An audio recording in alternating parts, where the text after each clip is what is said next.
ద్రోహినై దూరమైతిని, పాపినై పరుగులెడితిని, గమ్యమే ఎరుగనైతిని, మరణమే శరణమాయెను.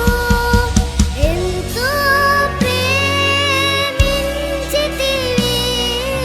నా స్థానమందు నిలిచితివి, కృపతో నన్ను రక్షించితివి, నా దోష శిక్ష భరించితివి.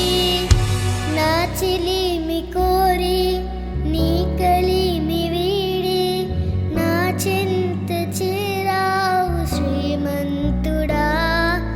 నా రక్షణ కొరకై ఆ శిక్షను పొంది బలి